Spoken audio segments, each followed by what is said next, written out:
Subscribe now and press the bell icon. Never miss an update. أعوذ بالله من الشيطان الرجيم پناہ مانگتا ہوں میں اللہ کی شیطان مردود سے بسم اللہ الرحمن الرحیم شروع اللہ کا نام لے کر جو بڑا مہربان نہایت رحم والا ہے۔ الحمدللہ رب العالمین والصلاة والسلام علی رسول اللہ الامین وبعد۔ کل ہم نے سبحانک اللہم یعنی ثنا کا ترجمہ اور اس کی کچھ تفسیر پڑھی تھی۔ اعوذ باللہ اور بسم اللہ کا آغاز ہم پہلے ہی کر چکے ہیں۔ آج سے سورۃ الفاتحہ کا آغاز ہوا چاہتا ہے، تو سورۃ الفاتحہ کو شروع کرنے سے پہلے ابتدا کے اندر یعنی اللہ تبارک و تعالی نے پہلا جو لفظ بولا ہے وہ بولا ہے الحمد۔ حمد کے بارے میں ہم سبحانک اللہم و بحمدک کے اندر کچھ اس کا تعارف پڑھ چکے ہیں۔ حمد اللہ تعالیٰ کی تعریف بھی ہوتی ہے، اور حمد جو ہے اس کو شکر کے معنی کے اندر بھی لیا جاتا ہے۔ الحمد اللہ تعالیٰ نے قرآن کا آغاز کیا تو الحمد سے کیا ہے۔ تمام کی تمام تعریفیں اللہ تعالیٰ کے لیے۔ کس طرح کی تعریفیں؟ جیسی بھی خوبیاں ہیں اللہ تعالیٰ کی خوبیاں، اور پوری کائنات کے اندر جس مخلوق کے اندر جو خوبیاں، جو صفات، جو اچھائیاں پائی جا رہی ہیں وہ اللہ تعالیٰ کی ہی عطا کردہ ہیں، اللہ تعالیٰ کی ہی ودیت کردہ ہیں۔ تو لہٰذا جس کی بھی صفت بیان کی جائے گی گویا کہ وہ اللہ تعالیٰ کی صفت بیان ہو رہی ہے، اللہ تبارک و تعالیٰ کی ہی صفت ہے۔ اور اس حوالے سے میں نے ایک جمعے کے اندر بھی پورا ایک موضوع بیان کیا تھا کہ جو بھی نسبت ہو کسی بھی چیز کی، کسی بھی خوبی کی نسبت ہو وہ اللہ تعالیٰ کی طرف ہی ہمیں کرنی چاہیے۔ تو ہر چیز کی صفت بیان کرتے ہوئے ہمیں یہی کہنا چاہیے کہ یہ اللہ تعالیٰ کی ہی عطا کردہ ہے، تو لہٰذا اللہ تعالیٰ کی حمد ہے، اسی کی تعریف ہے، اسی کی ہی اللہ تعالیٰ کی حمد کے بعد اسی کا ہم شکر ادا کرتے ہیں۔ الحمد کی اندر دیکھیں، شروع کے اندر الحمدللہ اللہ تعالیٰ کی حمد، پھر اس کے ساتھ ساتھ بہت ساری دعائیں ہیں جس کے اندر اللہ تبارک و تعالیٰ نے ہمیں اس چیز کا یہ علم دیا ہے۔ مثلاً ہم کھانا کھا کے فارغ ہوتے ہیں تو کیا کہتے ہیں؟ الحمدللہ۔ پانی پئیں تو فارغ ہو کے الحمدللہ۔ پھر اسی طریقے سے لباس پہنتے ہوئے دعا ہے الحمدللہ الذی کسانی ھذا الثوب ورزقنیہ من غیر حول منی ولا قوہ، یہ بھی الحمدللہ سے اس کا آغاز ہوتا ہے۔ پھر اسی طور پر بہت ساری اور بھی کئی دعائیں ہیں جس کے آغاز کے اندر الحمدللہ کا کلمہ جو ہے یہ بار بار بولا جاتا ہے، یعنی تمام کی تمام تعریفیں کس کی ہوئیں؟ اللہ تعالیٰ کی۔ ہم کھا رہے ہیں، پی رہے ہیں، پہن رہے ہیں، اللہ تعالیٰ کی حمد، اس کی تعریف کو بیان کرتے جا رہے ہیں۔ دوسرا معنی الحمد کا میں نے بتایا ہے کیا ہے کہ اللہ تعالیٰ کا شکر ادا کرنا۔ حدیث قرآن مجید میں ہے لَإِن شَكَرْتُمْ لَأَزِيدَنَّكُمْ، اگر تم اللہ تعالیٰ کا شکریہ ادا کرو گے تو اللہ فرماتے ہیں تمہیں اور زیادہ عطا کیا جائے گا۔ تو یہ الحمدللہ گویا کہ اللہ تبارک و تعالیٰ کی تعریف بھی ہے اور اس کے ساتھ ساتھ اللہ تعالیٰ کا شکریہ ادا کرنا بھی ہے۔ تو اللہ تعالیٰ کا شکریہ کئی اور انداز سے بھی ہے، جس طریقے سے حدیث کے اندر آتا ہے، حضرت عائشہ رضی اللہ عنہ فرماتی ہیں نبی علیہ الصلوۃ والسلام کو اللہ کے نبی آپ ساری رات کھڑے رہتے ہیں، قیام کرتے ہیں، اللہ تعالیٰ نے آپ کو گناہوں سے پاکیزہ بنایا، مبرہ بنایا، معصوم عن الخطا ہے، آپ کو کیا ضرورت پڑی ہے ان کاموں کے کرنے کی؟ نبی علیہ السلام نے کیا جواب دیا؟ عائشہ افلا اکون عبدا شکورا، اللہ نے مجھے خطاؤں سے پاکیزہ بنا دیا ہے تو پھر میں اللہ تعالیٰ کا شکر گزار بندہ کیوں نہ بن جاؤں۔ یعنی اللہ تعالیٰ کا شکریہ ادا کرنے کا ایک انداز یہ بھی ہے کہ ہم عبادت کو کریں، احسن انداز سے نماز کو ادا کریں، اور دیگر عبادات جس طریقے سے اللہ تعالیٰ نے ہمیں حکم دیا ہے اس کو ادا کرتے جائیں، تو یہ بھی اللہ تعالیٰ کا شکریہ ادا کرنا ہے۔ الحمد کے دو معنی، ایک اللہ تعالیٰ کی تعریف کرنا اور دوسرا اللہ تعالیٰ کا شکریہ ادا کرنا۔ تمام تعریفیں کس کی ہو گئیں؟ اللہ تعالیٰ کی۔ حمد جو ہے اس کو تعریف کہتے ہیں، اور الف لام اس کے ساتھ لگا اس نے خاص کر دیا کہ تمام تعریفیں جو ہیں یہ اللہ تعالیٰ کے لیے ہو گئیں۔ للہ، یہ لی ہے، لی کا معنی ہوتا ہے کے لیے، جیسے FOR فور ہوتا ہے نا انگلش میں کے لیے، اسی طریقے سے لی کا مطلب کیا ہوا کے لیے، اور اس کے ساتھ اللہ ہی ہے، لفظ اللہ ہے۔ لفظ اللہ کے ساتھ جب لی ملا تو درمیان سے الف جو تھا وہ گر گیا، یہ دونوں لفظ مل گئے، یہ حرف ہے لام کا اور آگے کلمہ ہے لفظ اللہ کا، یہ دونوں آپس میں ملے تو کیا بن گیا؟ للہ، لی اللہ تو کیا بن گیا؟ دونوں مل کر للہ۔ تمام تعریفیں اللہ تعالیٰ کے لیے ہیں۔ کون؟ اللہ تعالیٰ۔ اب اللہ تعالیٰ کی تعریف کرنے کے بعد اللہ تعالیٰ کی آگے صفات بیان ہونے لگی ہیں، جس طریقے سے سبحانک اللہ کے اندر ہم نے اللہ تعالیٰ کی تعریفات کو پڑھا تھا۔ تمام تعریفیں اللہ تعالیٰ کے لیے۔ اللہ تعالیٰ کا ذاتی نام اللہ ہے، اللہ تعالیٰ کی صفاتی نام بے شمار ہیں، احادیث کے اندر ہمیں 99 نام بھی ملتے ہیں، اور اس کے علاوہ بھی نبی علیہ الصلوۃ والسلام کی حدیث ہیں، بہت سارے نام اللہ تعالیٰ نے مخلوق کو سکھا دیے، کئی نام نہیں سکھائے۔ حدیث کے اندر آتا ہے کہ قیامت کے دن نبی علیہ الصلوۃ والسلام فرماتے ہیں میں سجدے کے اندر حالت میں ہوں گا، اور سجدے کی حالت میں اللہ تعالیٰ مجھے ایسے کلمات سکھائے گا جو مجھے دنیا کے اندر جن کا علم نہیں تھا۔ تو اس طریقے سے کئی کلمات جو ہیں اللہ تبارک و تعالیٰ نے پوشیدہ رکھے ہیں، کئی کلمات اپنی مخلوق کو سکھا دیے۔ تو اللہ تعالیٰ کا ذاتی نام کیا ہوا؟ اللہ، اور صفاتی نام بے شمار ہیں۔ اللہ تعالیٰ کون ہے؟ جس کی تمام تعریفیں رب بھی، یہ رب ہے۔ رب کا مطلب اللہ تعالیٰ پالنے والا ہے۔ عمومی طور پر جو رب کا ترجمہ کیا جاتا ہے یہ پالنے والا کیا جاتا ہے، اور پالنے والا ہر چیز کو پالنے والا، ہر چیز کی پرورش کرنے والا۔ رب کے اندر پھر پورے کا پورا ایک عقیدہ آ جاتا ہے توحید ربوبیت۔ اللہ تعالیٰ رب ہے، اور رب کون سا ہے اس کے ساتھ پہلے اس کو پڑھیں اور پھر دونوں چیزوں کی وضاحت ہم کرتے ہیں۔ رب کون ہے؟ العالمین، تمام کے تمام جہانوں کا رب ہے۔ عالم ہوتا ہے ایک جہان، اور عالم کی جمع عالمین، تمام کے تمام جہانوں کا رب۔ رب تمام جہانوں کا۔ رب کا معنی کیا ہوا؟ پرورش کرنے والا، پالنے والا، دینے والا، عطا کرنے والا، یعنی اللہ تعالیٰ بندوں کو پیدا کرنے والا، مخلوقات کو پیدا کرنے والا، اپنی تمام کی تمام دنیا کے اندر مخلوقات جو ہیں زندہ ہیں، حیات ہیں، وہ نباتات کی صورت میں ہیں، وہ پرندوں کی صورت میں ہیں، وہ حیوانات کی صورت میں ہیں، جنات کی صورت میں ہیں، ملائکہ کی صورت میں ہیں، جتنی بھی مخلوقات ہیں الغرض، چاہے وہ جاندار ہیں چاہے وہ بے جان ہیں، ان تمام کو اللہ تعالیٰ پرورش کرنے والا ہے، ان کی اللہ تعالیٰ ان کو پالنے والا ہے۔ تو اس کے ساتھ ساتھ اللہ تبارک و تعالیٰ کی جو توحید ربوبیت ہے نا، اس کے اندر اور بھی کئی چیزیں آ جاتی ہیں۔ اللہ لوگوں کو روزی دینے والا، مخلوقات کو روزی عطا کرنے والا، بارش کو برسانے والا، اولاد عطا کرنے والا، عزت دینے والا، ذلت دینے والا، تمام کی تمام چیزوں کو عطا کرنے والا اللہ ہے، رب ہے۔ تو یہ توحید ربوبیت ہے کہ اللہ کے علاوہ پوری کائنات کے نظام کو کوئی نہیں چلا سکتا، صرف اور صرف کون چلانے والا؟ اللہ تبارک و تعالیٰ۔ یہ اس کے اندر پورا ایک موضوع ہے، لمبا چوڑا موضوع ہے توحید ربوبیت کے اندر، ایک ایک موضوع کے اوپر، ایک ایک پوائنٹ کے اوپر اچھا خاصا مواد موجود ہے۔ العالمین، تمام کے تمام جہان۔ اب یہ جہان کیا ہیں؟ جہانوں کے بارے میں علماء کے مختلف موقف ہیں۔ بعض علماء کہتے ہیں کہ جہان دیکھیں، پہلا جہان جو ہے اللہ تعالیٰ نے عالم ارواح کے اندر روحوں کا جہان بنایا تھا۔ قرآن مجید میں اللہ تعالیٰ نے فرمایا ہے کہ میں نے تمام کی تمام روحوں کو اکٹھا کیا، حضرت آدم سے لے کر قیامت تک آنے والی جتنی بھی انسانیت ہے ان کی روحوں کو اکٹھا کیا، اکٹھا کر کے اپنے سامنے کھڑا کیا اور ان سے پوچھا الستو بربکم، کیا میں تمہارا رب نہیں ہوں؟ سب نے کہا ہاں اللہ آپ ہمارے رب ہیں۔ تو اللہ نے فرمایا بلا، انہوں نے کہا بلا شہدنا، بلکہ ہم اس کے اوپر گواہ ہیں۔ اللہ نے فرمایا اب تم یہ نہ کہنا کہ قیامت کے دن آج میرے سامنے تم نے روحوں کے اس جہان کے اندر اس بات کا اقرار کر لیا، اب قیامت کے دن جا کر یہ نہ کہہ دینا کہ ہم نے وہاں پر روحوں کے جہان کے اندر اس بات کا اقرار نہیں کیا تھا۔ اب ہم اس بات کو جانیں چاہے نہ جانیں، اللہ نے اس بات کو کہہ دیا، میں نے آپ کو اکٹھا کر کے وہاں پر روحوں کے جہان کے اندر آپ کو اس بات کا اقرار کروایا ہے کہ میں تمہارا رب ہوں، میرے علاوہ کوئی بھی الہ نہیں، کوئی معبود نہیں، کوئی رب نہیں، کوئی مالک نہیں، کوئی خالق نہیں، کوئی رازق نہیں۔ اب لوگ کہیں ہمیں تو اس بات کا علم نہیں تھا، اللہ نے کہا میں نبیوں کو بھیج کر قرآن کے ذریعے، انبیاء کے ذریعے اس بات کا تمہیں اقرار کرواتا رہوں گا اور یاد دہانی کرواتا رہوں گا تاکہ تمہیں اس بات کا علم رہے۔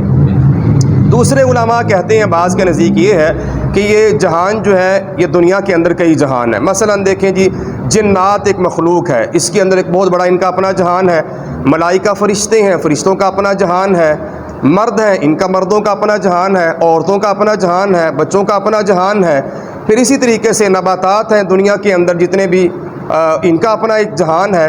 تو جتنی بھی مخلوقات دنیا کے اندر موجود ہیں ہر ایک کا ایک اپنا اپنا جہان ہے، ہر ایک جہان ہر ایک مخلوق اپنی ایک موج کے اندر، اپنی ایک ٹون کے اندر، اپنے ایک انداز کے اندر زندگی بسر کر رہی ہے۔ تو یہ ایک جہان ہے، تمام کے تمام جہان العالمین کے اندر پوشیدہ اور پنہا ہیں۔ دونوں طریقوں کو لیا جائے تو ہمیں سمجھ آتی ہے یہ سارے کے سارے جہان تھے۔ تو میں بات یہ کر رہا تھا عالم ارواح، روحوں کا جہان، پھر اسی طریقے سے ماں کے پیٹ کا جہان، پھر دنیا کے اندر بندے کے آنے کا جہان، اس کے بعد عالم برزخ قبر کا جہان، اس کے بعد عالم قیامت کا جہان، پھر جنت کا جہان، جہنم کا جہان۔ یہ کئی جہان اللہ تبارک و تعالیٰ نے پیدا کیے۔ تو رب العالمین ان تمام کے تمام جہانوں کو بندہ فوکس کرے، غور کرے ان کے اوپر، تو حیران ہو جاتا ہے کہ کتنی لمبی چوڑی اللہ تعالیٰ کی مخلوقات ہیں اور کتنے لمبے چوڑے اللہ تبارک و تعالیٰ کے یہ جہان ہیں۔ ان تمام کے تمام جہانوں کا کون مالک؟ اللہ، جو رب ہے، پالنے والا، پرورش کرنے والا، روزی دینے والا، اولادیں عطا کرنے والا، وغیرہ وغیرہ۔ الحمد و تمام کی تمام تعریفیں اللہ تعالیٰ کی ذات کے لیے۔ اللہ کون؟ جو رب ہے۔ کون؟ رب، تمام کے تمام جہانوں کا رب ہے جو پالنے والا ہے۔ وہ کیسا ہے؟ الرحمن، بڑا ہی مہربان ہے، الرحیم، بہت زیادہ رحم کرنے والا۔ رحمان اور رحیم کے بارے میں بسم اللہ الرحمن الرحیم کے اندر ہم اس کو تفصیل سے پڑھ چکے ہیں۔ اس کے بعد دیکھیے آگے اللہ تبارک و تعالیٰ فرماتے ہیں کہ مالک ہے یوم الدین، یوم کہتے ہیں دن کو، اس کی جمع ایام ہے، ڈے یا ڈیز جس طرح انگلش میں بولتے ہیں۔ یوم الدین، دین کے دو معنی ہیں۔ دین کے ایک معنی ہے قیامت کا دن ہے، اور دوسرا دین کا جو معنی ہے یہ قیامت کے معنی کے علاوہ ایک لفظ دین ہے۔ دین کو قرض کے معنی کے اندر بھی لیا جاتا ہے۔ ایک لفظ دین قیامت کے معنی کے اندر، اور ایک دین جو ہے یہ ہمارا دین اسلام ہے۔ قرآن مجید میں اللہ تعالیٰ فرماتے ہیں ان الدین عند اللہ الاسلام، اللہ تعالیٰ کے نزدیک جو دین ہے یہ اسلام ہی ہے۔ تو انبیاء علیہ الصلوۃ والسلام کا تمام کے تمام کا جو دین، جو حضرت آدم سے لے کر جناب محمد رسول اللہ علیہ الصلوۃ والسلام تک جو دین رہا وہ کون سا دین تھا؟ وہ اسلام ہی تھا۔ یعنی اسلام سے مراد یہ ہے تمام انبیاء کی ایک ہی دعوت رہی، اعبدوا اللہ لا تشرکوا بہ شیئا، اللہ کی عبادت کرو، اللہ کے ساتھ کسی کو شریک نہ ٹھہراؤ، نماز پڑھو، روزہ رکھو، حج کرو، زکوٰۃ دو۔ بنیادی مین جو بڑے بڑے ان کے عبادات کے وہ جو چیزیں تھیں وہ سب کی ایک ہی تھیں۔ پھر اس کے بعد حالتیں ان کی بدلتی رہیں مختلف، وہ نبی علیہ الصلوۃ والسلام تک۔ تو پتہ چلا دین کے دو معنی ہوئے، پہلا معنی اس کا قیامت کا دن ہے، اور دوسرا معنی اس کا دین اسلام ہے۔ دین ہے جو دین اسلام ہے، اور دین کے اوپر دین کی دال پہ زبر دے دی جائے یہ دین بن جاتا ہے، یہ قرض کا معنی دیتا ہے۔ تو اس کو بھی ذہن میں رکھیے، دین کے بنیادی طور پر دو معنی، قیامت کا دن اور دوسرا کیا ہوا؟ دین اسلام۔ اگر اس کے اوپر زبر آ جائے تو کیا بن گیا؟ یہ دین یعنی قرض کا معنی۔ تو یوم الدین، قیامت کے دن کا مالک ہے قیامت کے دن کا۔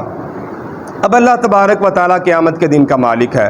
بعض لوگ یہاں پر آ کر اعتراض کرنا شروع کر دیتے ہیں، دیکھیں جی اللہ تبارک و تعالیٰ جب قیامت کے دن کا مالک ہے، اللہ نے فرمایا میں قیامت کے دن تمہارا جزا و سزا کا معاملہ کروں گا۔ جیسے آج ہی میں نے سورہ زلزال کے اندر بھی آیات پڑھی ہیں، وَمَن يَعْمَلْ مِثْقَالَ ذَرَّةٍ خَيْرًا يَرَهُ وَمَن يَعْمَلْ مِثْقَالَ ذَرَّةٍ شَرًّا يَرَهُ۔ جس کے چھوٹے سے چھوٹا عمل اچھا ہوگا اس کو بھی اس کی جزا مل جائے گی، چھوٹے سے چھوٹا برا عمل ہوگا اس کو بھی لا کے سامنے رکھ دیا جائے گا۔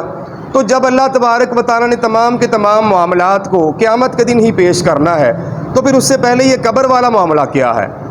عالم قبر کو اس کا انکار کر دیتے ہیں اور کہتے ہیں جی قبر کا کوئی معاملہ نہیں ہے، قبر کے اندر کوئی جزا و سزا نہیں دی جائے گی، جبکہ نبی علیہ الصلوۃ والسلام کی بہت ساری احادیث بھی اس کے اوپر موجود ہیں۔ نبی علیہ السلام نے ہمیں دعائیں سکھائی ہیں باقاعدہ کہ تشہد کے اندر جب بیٹھیں تو قبر کے عذاب سے پناہ مانگا کریں، اللہم انی اعوذ بک من عذاب القبر، اے اللہ میں پناہ مانگتا ہوں قبر کے عذاب سے۔ اسی طریقے سے حدیث کے اندر آتا ہے کہ نبی علیہ السلام ایک قبر کے دو قبروں کے قریب سے گزر رہے تھے، اور گزرتے ہوئے آپ علیہ السلام نے فرمایا ان کو کسی بڑی بات کی وجہ سے عذاب نہیں دیا جا رہا، پھر فرمایا ہاں ان کو بہت بڑے انجام کی وجہ سے، بہت بڑے معاملے کی وجہ سے عذاب دیا جا رہا ہے۔ وہ کیا تھا؟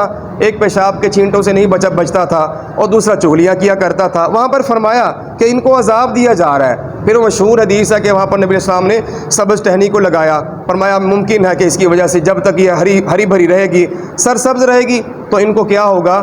عذاب سے تخفیف مل جائے گی۔ تو نبی علیہ السلام کی یہ سارے کے سارے انداز جو ہیں ہمیں بتاتے ہیں کہ قبر کا ایک جہان ہے، قبر کے اندر جانے کے بعد لوگوں کو جزا و سزا کا معاملہ ملے گا۔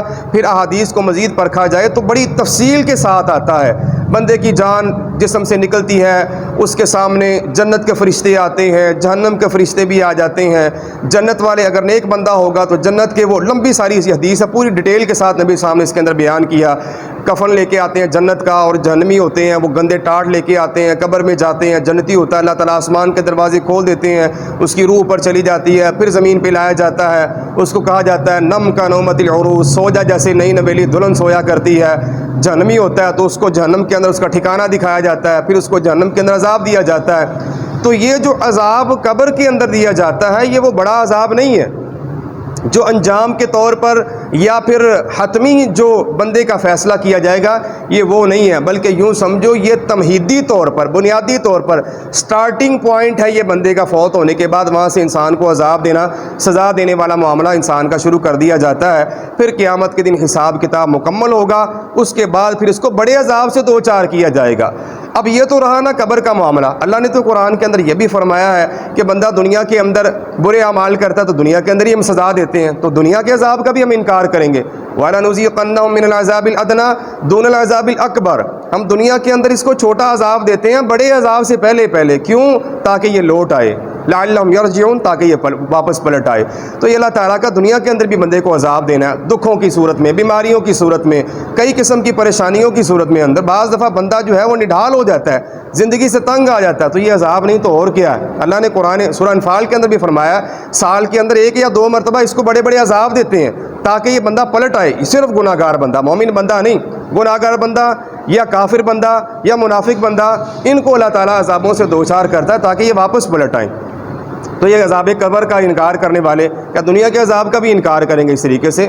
تو جب دنیا کے اندر انسان کو سزا مل سکتی ہے تو قبر کے اندر عذاب دینا کوئی بعید نہیں ہے، کوئی بہت بڑی بات نہیں ہے۔ یہ اللہ تبارک و تعالیٰ کا یعنی یہ پورا معاملہ ہے۔ نبی الاسلام کی حدیث کے ذریعے ہمیں پتہ چلتا ہے اللہ تعالیٰ قبر کے اندر بھی بندے کو جزا و سزا کا معاملہ دنیا کے اندر بھی دکھائے گا، قبر کے اندر بھی دکھائے گا، اور قیامت کے دن بھی بندے کو اس کا پتہ چل جائے گا۔ تو لیجئے آج کے لیے ہمارا اتنا سبق تھا۔ الحمد، تمام کی تمام تعریفیں للہ اللہ تعالیٰ کے لیے ہیں۔ کون؟ اللہ رب العالمین، جو تمام کے تمام جہانوں کا کیا ہے؟ رب ہے، پالنے والا، پرورش کرنے والا، الرحمن الرحیم، بہت بڑا مہربان اور نہایت رحم کرنے والا، مالک یوم الدین، جو قیامت کا دن کا مالک ہے۔ اللہ تبارک و تعالیٰ سے دعا ہے مالک کائنات ہمیں دین کا صحیح فہم عطا فرمائے، دین کو سمجھ کر عمل کرنے کی توفیق عطا فرمائے۔ اب دیکھیے اس جملے کے اندر ہم نے اللہ تبارک و تعالیٰ سے کہا کہ یا اللہ ہم صرف تیری ہی عبادت کرتے ہیں اور صرف تیرے سے ہی ہم مدد مانگتے ہیں۔ 2 جملے ہو گئے۔ پہلے کے اندر کیا کہا؟ تیری ہی عبادت کرتے ہیں۔ اب یہ جملہ اپنے اندر 2-3 مضامین رکھتا ہے۔ ایک موضوع اس کے اندر توحید کا موضوع ہے کہ اللہ تعالیٰ کی عبادت کرتے ہوئے ہم اللہ تعالیٰ کو کہہ رہے ہیں کہ یا اللہ تیرے علاوہ ہم کسی اور کی عبادت نہیں کرتے۔ مثلاً التحیات کے اندر جا کر ہم کہتے ہیں التحیات للہ والصلوات والطیبات، پھر آگے السلام۔ یا اللہ ہماری قولی عبادت زبان سے بولی جانے والی، اور فعلی عبادت بدن سے کی جانے والی، اور مالی عبادت صدقہ و خیرات کی صورت میں، قولی فعلی مالی عبادت صرف اور صرف کس کے لیے؟ اللہ تعالیٰ کے لیے۔ یہی بات التحیات کے اندر کھول کر بیان کر رہے ہیں، اور قرآن مجید میں بھی اللہ تعالیٰ بیان فرماتے ہیں قل ان صلاتی و نسکی و محیای و مماتی للہ رب العالمین، میرے نبی ان کو کہہ دو قل ان صلاتی، میری نماز، و نسکی، اور میری قربانی، و محیای، اور میرا جینا، و مماتی، اور میرا مرنا کس کے لیے؟ للہ رب العالمین، صرف اور صرف اللہ رب العالمین کے لیے ہے۔ ایاک نعبد، ہم صرف تیری عبادت کرتے ہیں، اللہ کے علاوہ کسی اور کی عبادت نہیں چلے گی۔ جس طرح ہم نے سبحانک اللہم و بحمدک کے اندر ثنا کے اندر پڑھا تھا کہ توحید الوہیت ہوتی ہے۔ توحید الوہیت سے کیا مراد ہے؟ قیام کرنا، رکوع کرنا، سجدہ کرنا، نماز پوری کی پوری، اسی طریقے سے روزہ رکھنا، حج کرنا، صدقہ و خیرات کرنا، دیگر قربانی کی عبادات، یا جو بھی ہم تلاوت قرآن کرتے ہیں، اعتکاف کرتے ہیں، قربانی کرتے ہیں، تمام کی تمام عبادات کس کے لیے؟ صرف اللہ کے لیے۔ اللہ کے علاوہ کسی اور کے سامنے ہم جھکنا بھی پسند نہیں کرتے۔ تو اللہ کو ہم کہہ رہے ہیں کہ یا اللہ صرف خاص تیری ہی عبادت ہم کرتے ہیں، تیرے علاوہ کسی اور کی ہم نے عبادت نہیں کرنی۔ دوسرے نمبر پہ وَإِيَّاكَ نَسْتَعِينُ، پہلے نمبر پہ ہم نے یہ بات کی کہ یا اللہ ہم تیری عبادت کرتے ہیں، عبادت کے معاملے کے بعد إِيَّاكَ نَسْتَعِينُ، ہم صرف تیرے سے ہی مدد کو طلب کرتے ہیں۔ نعبد عبادت کرنا، نستعین مدد طلب کرنا۔ یہاں پر ایک اور نقطہ ہمیں ملتا ہے کہ احادیث کے اندر آتا ہے کہ جب بھی اللہ تعالیٰ سے دعا کریں تو اللہ تبارک و تعالیٰ سے دعا کرتے ہوئے اپنے نیک اعمال کا اللہ تعالیٰ کے سامنے وسیلہ پیش کریں کہ یا اللہ فلاں وقت کے اندر میں نے کوئی عبادت کی تھی، کوئی نیک کام کیا تھا، کوئی نیک عمل کیا تھا جس کا میرے اور تیرے علاوہ کسی اور کو نہیں پتہ، وہ میرا اتنا نیک عمل ہے، میں صرف اور صرف تجھے راضی کرنے کے لیے میں نے وہ عمل کیا تھا۔ اللہ اگر تجھے وہ میرا عمل اچھا لگتا ہے، پسند ہے، تو میرا فلاں کام پورا کر دے اس کے بدلے میں۔ تو یہ وسیلے کے طور پر اپنے نیک عمل کو پیش کرنا ہوتا ہے۔ یہاں پر ہم کیا کہہ رہے ہیں، یا اللہ ہم عبادت کرتے ہیں صرف اور صرف کس کی؟ تیری ہی۔ جب ہم اپنی عبادت کو اللہ تعالیٰ کے سامنے ذکر کر رہے ہیں تو اس کا مطلب اللہ کے سامنے اپنی عبادت کے وسیلے کو پیش کر رہے ہیں، اس کے بعد پھر اللہ تعالیٰ سے مدد کو طلب کر رہے ہیں کہ یا اللہ صرف اور صرف تیری ہی عبادت کر رہے ہیں، عبادت کرنے کے بعد پھر تجھ سے ہی مدد طلب کر رہے ہیں، تیرے علاوہ ہم نے کسی اور سے مدد کو طلب کرنا نہیں، صرف اور صرف اللہ سے ہی مدد کو طلب کرنا ہے۔ عبداللہ بن عباس رضی اللہ تعالیٰ عنہ فرماتے ہیں نبی علیہ الصلوۃ والسلام میرے ساتھ موجود تھے، آپ علیہ السلام نے فرمایا یا غلام، او بچے، نبی حضرت عبداللہ بن عباس چھوٹے تھے، فرمایا کہ اذا استعنت، جب بھی تم مدد کو طلب کرے فاستعین باللہ، تو صرف اور صرف اپنے رب سے ہی مدد کو طلب کرنا ہے۔ جب بھی مدد کو طلب کرنا ہے، کس سے مدد طلب کرنا؟ اللہ تعالیٰ سے ہی مدد کو طلب کرنا ہے، اللہ تعالیٰ کے علاوہ کسی اور سے مدد کو نہیں طلب کرنا۔ اسی طریقے سے اور بھی الفاظ آتے ہیں کہ اللہ تعالیٰ کی حفاظت، احفظ اللہ یحفظ کا، اللہ تعالیٰ کی تو حفاظت کر، اللہ تیری حفاظت کرے گا۔ اللہ کی حفاظت کیسے کرنی؟ اللہ تعالیٰ کے احکامات کی ہم نے حفاظت کرنی ہے، اللہ تعالیٰ کے اوامر کی، اس کے نواہی کی، جس کام سے اس نے حکم دے دیا، جس کام سے منع کر دیا، یہ تمام کے تمام امور جو ہیں اللہ تعالیٰ کی حفاظت کرنا ہے۔ تو اللہ تعالیٰ کی حفاظت کر، اللہ تیری حفاظت کرے گا۔ احفظ اللہ تجدہ تجاہک، تو اللہ تعالیٰ کی حفاظت کر، اللہ تعالیٰ کو اپنے سامنے پائے گا، یعنی اللہ تعالیٰ کے احکامات کی، اس کے اوامر کی، نواہی کی ہم حفاظت کریں گے، اللہ کو اپنے سامنے پائیں گے۔ سامنے پائے سے کیا مراد ہے؟ ہم عمومی طور پر ہماری عادت یہ ہے کہ جب بھی کوئی مشقت آ جائے، کوئی پریشانی، کوئی دکھ تکلیف آ جائے نا، پھر ہم اللہ تعالیٰ سے دعاؤں کو کرتے ہیں۔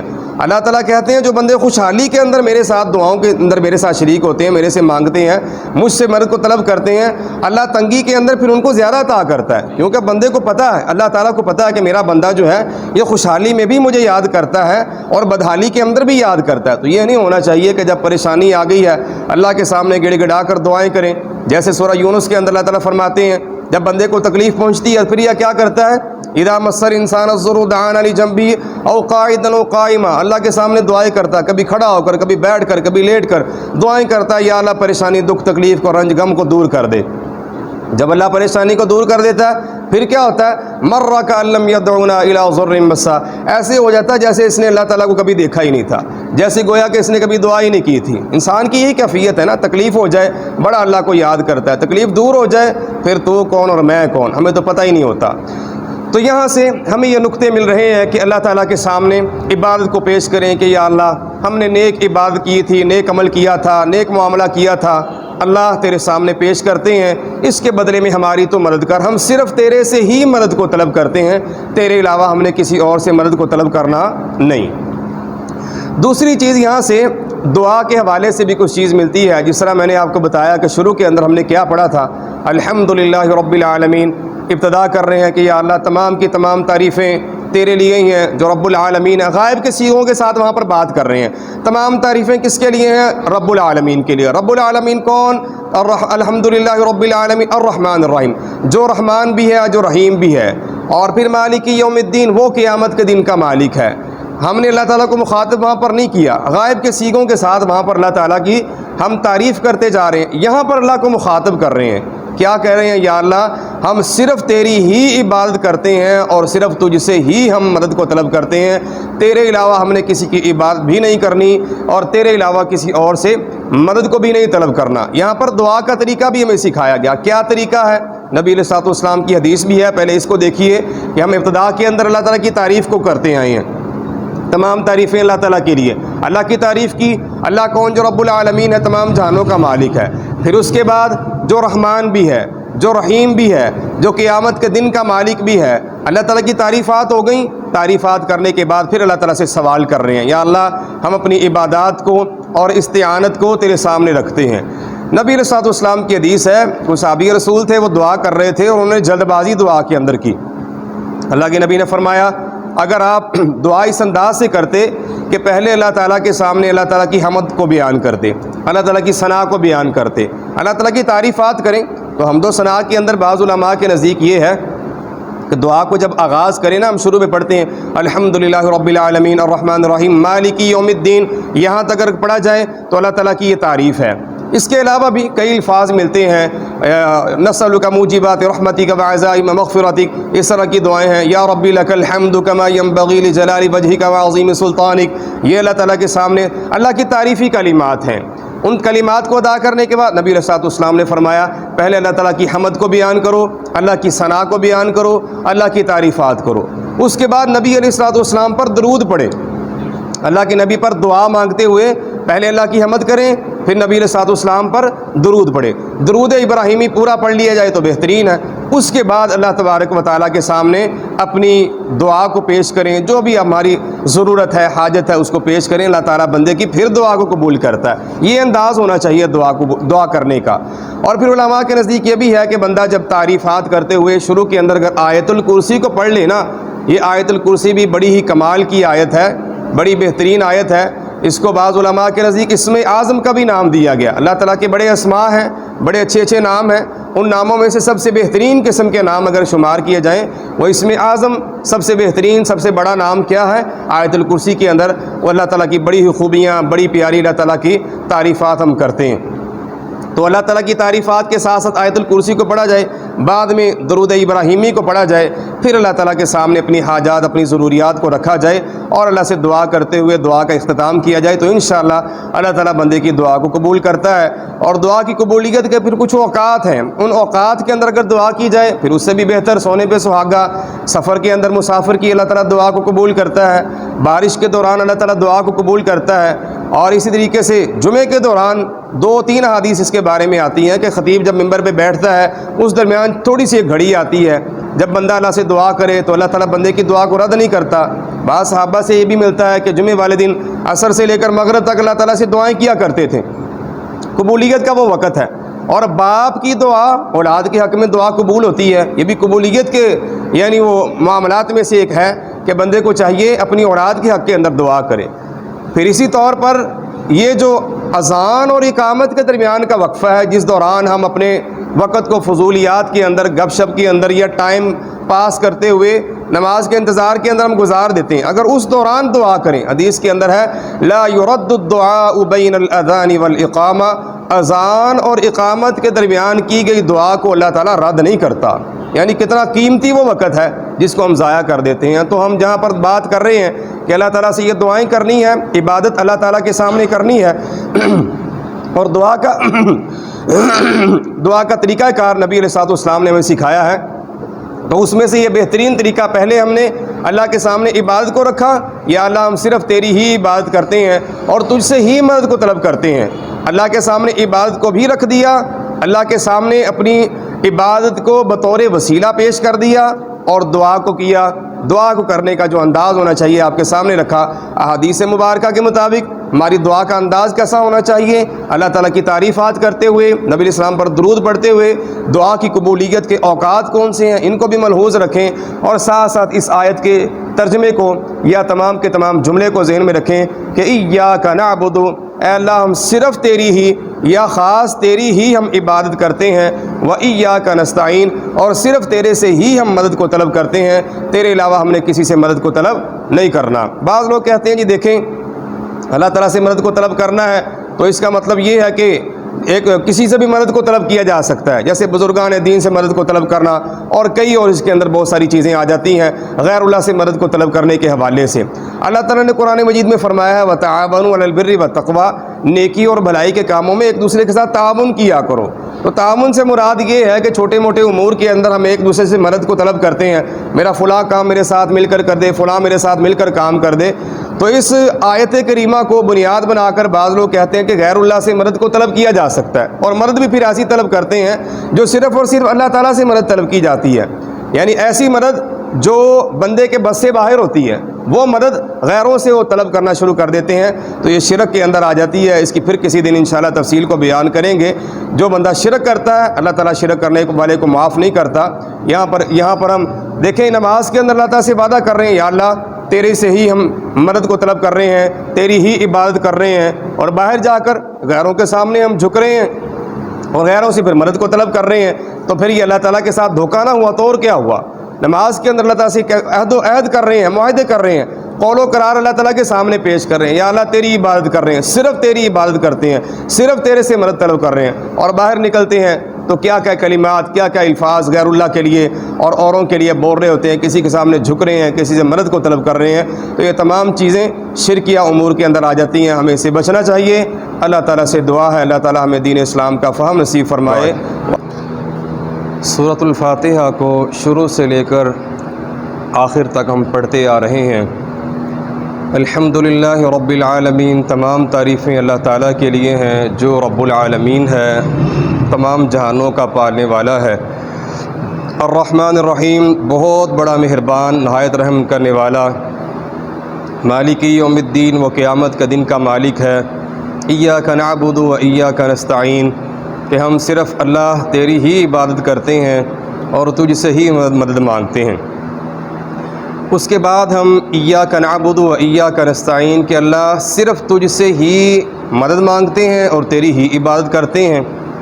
اب ہم اللہ تعالیٰ سے مدد طلب کر رہے ہیں۔ مدد کیسی ہے؟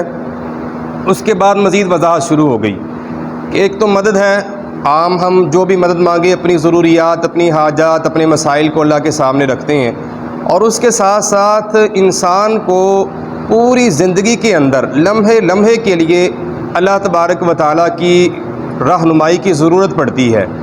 تو اللہ تعالیٰ ہی ایک ایسی ذات ہے جو انسان کو سیدھی راہ دکھا سکتی ہے، جو سٹریٹ پاتھ، سیدھا راستہ، بالکل صراط مستقیم اللہ تعالیٰ ہی ہے جو انسان کو دکھا سکتا ہے، اللہ کے علاوہ کوئی اور سیدھا راستہ نہیں دکھا سکتا۔ تو یہاں پر اللہ تعالیٰ سے دعا کر رہے ہیں امر کے صیغے کے ساتھ، اہدی۔ ہدا یہدی کا مطلب ہوتا ہے ہدایت دینا، اے اللہ ہمیں ہدایت دے۔ تو ہدایت کا معنی راستہ بھی دکھانا اور ہدایت بھی دینا۔ اہدی، ہدایت دے، نہ ہم کو کس چیز کی ہدایت دے؟ الصراط، ایک ایسا راستہ، المستقیم، جو سیدھا ہے، یعنی سیدھا راستہ، جیسے انگریزی میں کہتے ہیں اسٹریٹ پاتھ، بالکل سیدھا راستہ، کوئی اس کے اندر جھوڑ نہ ہو، کوئی پگڈنڈی نہ ہو، کوئی زگ زیگنگ نہ ہو، آس پاس نکلنے والا کوئی ایسا نہ ہو۔ حدیث مبارکہ ہے نبی علیہ الصلوۃ والسلام نے ایک لائن کھینچی، لائن لگانے کے بعد آس پاس کچھ ترچھی لائنوں کو بھی لگا دیا، اور آپ علیہ الصلوۃ والسلام نے فرمایا یہ جو سیدھا راستہ ہے یہ اسلام ہے، یہ دین ہے، یہ اللہ تعالیٰ کی راہ ہے۔ آس پاس جو چھوٹے چھوٹے راستے نکلتے ہیں یہ شیطان کے راستے ہیں۔ تو جب بھی اللہ سے دعا کریں کس چیز کی؟ یا اللہ ہمیں سیدھا راستہ دکھا، ہدایت کا راستہ جو اللہ تبارک و تعالیٰ کی طرف جاتا ہے، اللہ تبارک و تعالیٰ جس کی طرف بندے کی رہنمائی فرماتا ہے۔ تو اہدی، ہدایت دے، نہ ہمیں الصراط، راستے کی، المستقیم، سیدھا راستہ۔ اب یہ سیدھا راستہ کن لوگوں کا راستہ ہے اس کی آگے مزید وضاحت ہوگی۔ صراط، راستہ، الذین، ان لوگوں کا، یہ سیدھا راستہ کن لوگوں کا ہے؟ صراط، راستہ، الذین، ان لوگوں کا، انعمت، جن پر انعام کیا ہے، تو نے انعام کیا، علیہم، ان پر، یا پھر محاورے کے اندر کہیں گے جن پر، ان پر یعنی جن پر۔ صراط، راستہ، الذین، ان لوگوں کا، انعمت، تو نے انعام کیا ہے، علیہم، ان پر، جن پر تو نے انعام کیا، ہمیں ان لوگوں کا راستہ دکھا۔ اب یہ کون ہے انعام یافتہ؟ اس کے بارے میں سورہ نساء کی آیت ہے، نبی علیہ الصلوۃ والسلام نے قرآن مجید میں اللہ تعالیٰ فرماتے ہیں وَمَن يُطِعِ اللَّهَ وَالرَّسُولَ، جو اللہ اور اس کے رسول کی اطاعت اور فرما برداری کرتا ہے، فَأُولَئِكَ، یہی وہ لوگ ہوں گے۔ کون سے لوگ؟ اللہ اور اس کے رسول کی فرما برداری کرنے والے۔ فَأُولَئِكَ، یہی وہ لوگ ہیں، انعم اللہ، اللہ تعالیٰ نے انہی لوگوں کے اوپر انعام کیا ہے۔ اور یہ انعام یافتہ لوگ کون ہیں؟ جو اللہ اور اس کے رسول کی اطاعت کرنے والے، یہ کن لوگوں کے ساتھ ہوں گے؟ مع الذین انعم اللہ علیہم من النبیین، نبیوں کے ساتھ ہوں گے، والصدیقین اور صدیقین کے ساتھ ہوں گے، والشہداء اور شہیدوں کے ساتھ ہوں گے، والصالحین اور یہ نیک لوگوں کے ساتھ ہوں گے، وحسن اولئک رفیقا، یہ بڑا اچھا ان کا ساتھ اللہ تعالیٰ نے فرمایا ان کو ہم نے دینا ہے۔ تو انعام یافتہ کون سے لوگ ہوئے؟ اللہ تعالیٰ کی اطاعت کرنے والے، اس کے رسول کی فرما برداری کرنے والے۔ یہ انعام یافتہ لوگوں کو اللہ تعالیٰ فرماتے ہیں ہم نبیوں کا ساتھ دیں گے، صدیقین کا ساتھ دیں گے، شہداء کا ساتھ دیں گے، اور ان کا یہ ساتھ جو ہے نیک لوگوں کا بھی ہوگا۔ یہ بڑا اچھا اللہ تعالیٰ قیامت کے دن ان کو ساتھ عطا فرما دے گا۔ تو پتہ چلا اللہ تعالیٰ سے ہم کیا مانگ رہے ہیں؟ اہدنا الصراط المستقیم، اے اللہ ہمیں سیدھا راستہ دکھا۔ تو سیدھا راستہ پھر کن لوگوں کا ہے؟ یہ انعام یافتہ لوگوں کا ہے۔ اور انعام یافتہ کون ہے؟ جو اللہ اور اس کے رسول کی اطاعت اور فرما برداری کرنے والے ہیں۔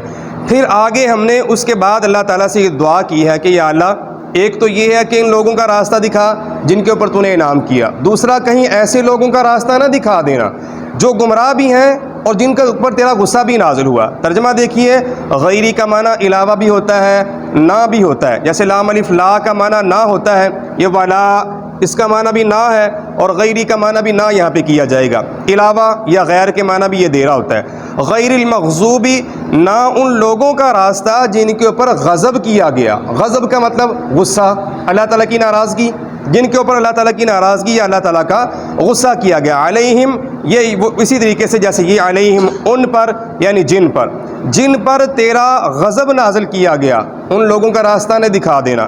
وَلَا الضَّالِّينَ، اور نہ ہی گمراہوں کا ہمیں راستہ دکھا دینا۔ اب یہ مغضوب جن کے اوپر غصہ کیا گیا، یہ کون لوگ ہیں؟ الضالین، جو گمراہ ہیں، یہ کون لوگ ہیں؟ اللہ تعالیٰ نے ان کی وضاحت قرآن مجید میں بھی کی ہے، نبی علیہ الصلوۃ والسلام نے بھی فرمایا۔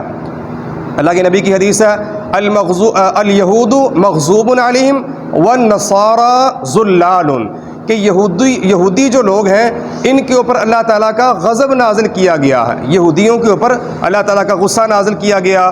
والنصارى، اور جو عیسائی ہیں یہ ذلال ہیں، یعنی سیدھے راستے سے بھٹکے ہوئے ہیں، یہ گمراہ ہیں۔ اب یہ دیکھیے غیر المغضوبی جن کے اوپر غضب نازل کیا گیا، آخر یہودیوں کے اوپر کس بات کی بنیاد کے اوپر اللہ تعالیٰ کا غضب نازل ہوا؟ ان کی بہت ساری عجیب و غریب حرکات تھیں، انہوں نے بڑی اللہ تعالیٰ کی نافرمانیاں کی۔ مثلا انہوں نے اللہ تعالیٰ کی کتاب تورات کے اندر تبدیلیاں کی ہیں، اور تورات کے اندر تبدیلیاں کر کے اپنی طرف سے ہی کتاب کو لکھ کے کہہ دیتے تھے ھذا من عند اللہ، یہ اللہ تعالیٰ کی طرف سے ہے۔ پھر اسی طریقے سے اللہ نے ہفتے کے دن ان کو مچھلیوں کا شکار کرنے سے روکا، ان کی انہوں نے نافرمانی کی۔ پھر اسی طور پر کیا کہتے ہیں، رجم کرنا سزا جو تھی نا، زانی کی سزا رجم کرنا تھی، پتھر مار مار کے قتل کرنا رجم کرنا ہوتا ہے، انہوں نے وہ سزا کو بھی بدل دیا۔ چوری کی سزا، چور کی سزا ہاتھ کاٹنا تھی، انہوں نے وہ سزا کو بھی بدل دیا۔ تو اللہ تبارک و تعالیٰ نے ان لوگوں کو، ان یہودیوں کو، ان کے ان جرائم کی پاداش کے اندر کیا کیا؟ اللہ نے ان کے اوپر اپنا غضب نازل کیا۔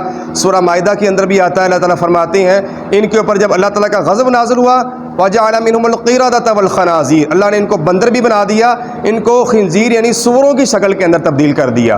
یہ ان ظالم یہودیوں کا اللہ تعالیٰ کے اوپر، اللہ تعالیٰ کا ان کے اوپر غضب تھا، اللہ تعالیٰ کی ناراضگی تھی، جن کی بنیاد کے اوپر ہم اللہ تعالیٰ سے دعا کرتے ہیں کہ یا اللہ کہیں ہمیں ان غضب کیے ہوئے، غصہ کیے ہوئے لوگوں کے اندر شامل نہ فرما دینا۔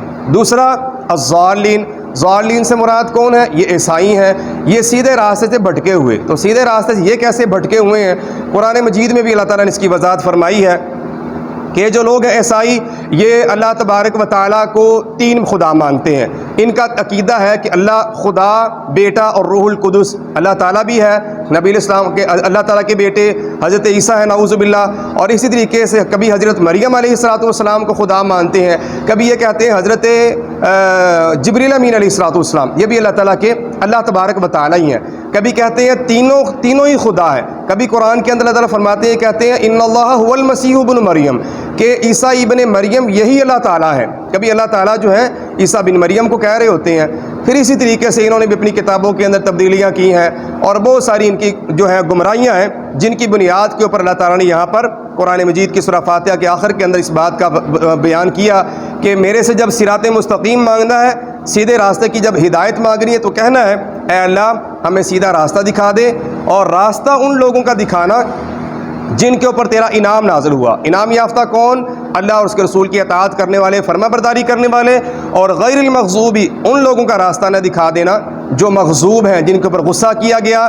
مغضوب سے مراد یہودی ہیں، ولا الضالین، اور نہ ہی گمراہوں کا، اور گمراہوں سے مراد کیا ہے؟ یہ عیسائی ہیں۔ تو اللہ سے دعا کر رہے ہیں کہ اللہ ہمیں یہودیوں کا اور عیسائیوں کا راستہ نہ دکھا دینا، بلکہ ان لوگوں کا تو راستہ دکھانا جن کے اوپر تیرا انعام ہوا ہے، اور انعام یافتہ وہی لوگ ہیں جو اللہ اور اس کے رسول کی اطاعت اور فرما برداری کرنے والے ہیں۔ اللہ تعالیٰ سے دعا ہے اللہ تعالیٰ ہمیں قرآن مجید کا صحیح فہم عطا فرمائے اور عمل کی توفیق عطا فرمائے۔ وما علی الا البلاغ المبین۔